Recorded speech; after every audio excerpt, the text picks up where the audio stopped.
In this video, we're going to go over the administrator account setup. Now, upon your first login to your account, it is possible that you could be taken directly to the setup screen, but if not, once you're logged in looking at the dashboard, we're going to go up to the top of the page and click on Quick Account Setup. Then once you press this button here, you're going to get this window for account configuration to appear. And we're going to see the admin prepare. Some of the information has already been established, so we're shown the PTIN, user type, login security. Where we want to go first is we're going to start here with edit. Now on the following screen here, we're going to have prepare information. We're going to have the name, prepare type, PTIN, social, phone number, email, and if we scroll down, we're going to have address information, power of attorney. So we're going to want to complete all of the respective information, anything that applies, and we're going to continue scrolling down here to the prepare PIN signature numbers. Now the first box here is for the 5-digit PIN signature for the form 8878 and 8879. By completing this box here, it prevents you from repeatedly having to enter your PIN. It just would automatically apply it to those forms each and every time. And then down below, if any of these numbers or these pins are applicable to you, you would want to go ahead and enter those. And once you've entered all the required information, you're going to click on Save and Continue. And then on the following screen, we're going to go through setting up login security. Now the first screen here is setting up 3 security questions. While it isn't required, it is highly recommended to make your account safe and secure. So what you would do on this screen here for each box is to select a question that you would like, provide the answer, and then once you have placed your answer, you would just want to click on Save Changes. And then the next screen is setting up 2-factor authentication. So if you click on this, the button here to activate login code security, you would be providing a phone number and an email address. So each time you log in, you could opt to have a 6-digit code sent to your phone number, texted to you, or to your email address that you would have to provide to allow you to log in. And then you can add an additional layer of security by setting up the Google Authenticator.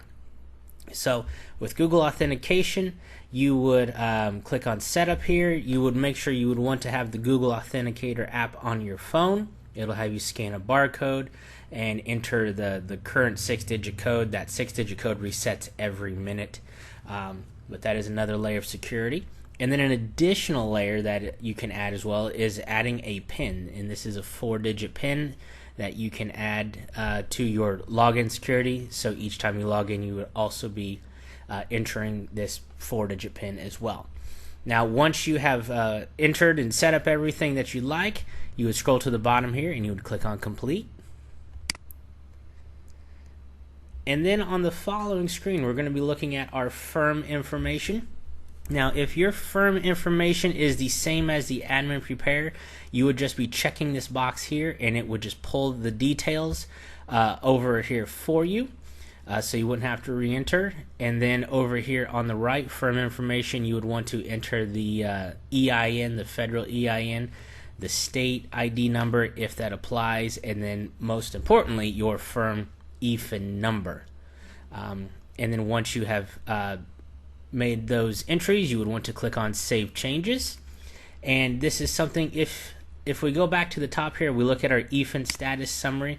If this is something that you have, now for this example here, we've already uploaded, but what we'd be doing is if you have not uploaded this and you do have this document available, now if you need to retrieve it, you can click on instructions here. It opens up a new window, and then it provides some instructions on how to get this document from the IRS website. But once you have it, you would be entering your tracking number, you would be uploading it, and then clicking on Upload and Save to send it to the company for review, and then eventually to be verified. Now once everything's been set up regarding the firm and everything's been submitted regarding EFIN status summary, we're just going to go ahead and click on the button here to continue to pricing. Now with pricing here, we're immediately taken to the federal pricing page, and for federal pricing we have 3 different options. We can set up a fixed rate for all returns. This means regardless of complexity, how many forms you have, how little the number of forms you have, there's the same fee.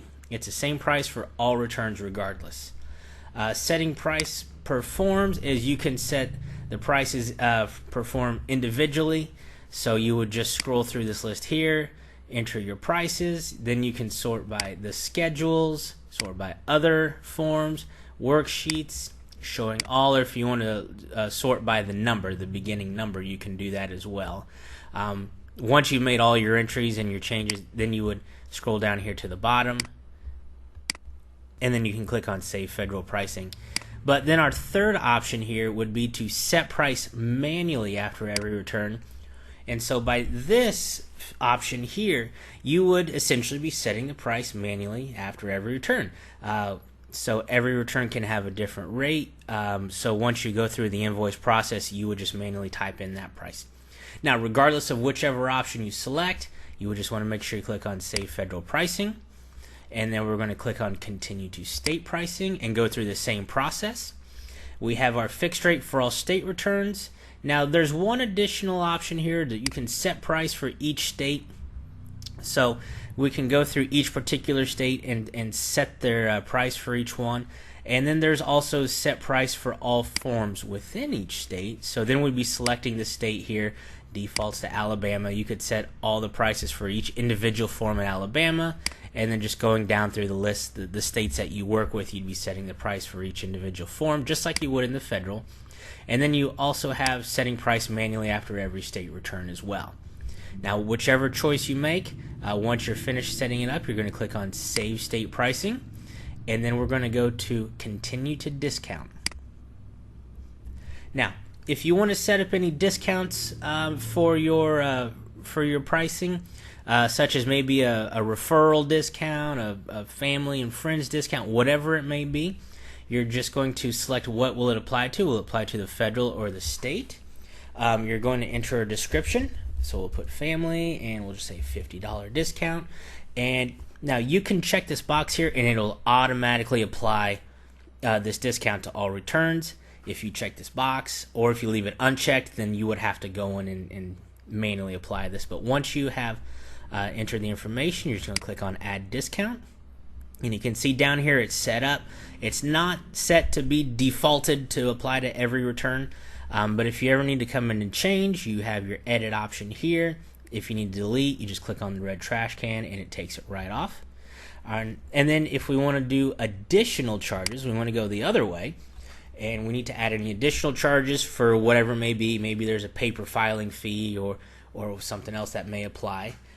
So it's the same thing. We're going to pick whether it applies to federal or state. We're going to enter a description, and we'll just do paper file. Let's say $25. Check the box if you want it to apply automatically to all returns. It's not required, but once you have it set up, you're going to click on additional charges. And just like you would with discounts, you've got the information. It's not set to default to all returns. Click here to edit. Click here to delete. And then once everything on your pricing is all set up the way you wish, we're going to click on this button here to continue to invoice configuration. And then on the following screen here, we're looking at the invoice setup. And this is something that has to be done before you're able to e-file, so it is important that we do get this taken care of. So we got to fill out at least these 3 boxes here. So our invoice number prefix, this can be anything you like. Personally, I like to put in the year, but that's up to you. And then your sequence starting number. What would you want it to start with? And I'm going to plug this one. And then office location, which can be anything. I'm just going to pop in Maine. And then you have an option down here for 2 boxes. You can check this box if you want to treat all bank payments or refund transfers as an invoice until the money comes in, until you're paid. And then you can check this second box here to show a detailed fee disclosure for bank products. You can select these if you'd like. It is not required. The only ones required are these first 3 up here. But once you have made your entries and your selections, you're just going to click on Save and Close. And then you're taken back to the dashboard, and you are ready to start preparing returns. And that is how you go through the administrator account setup.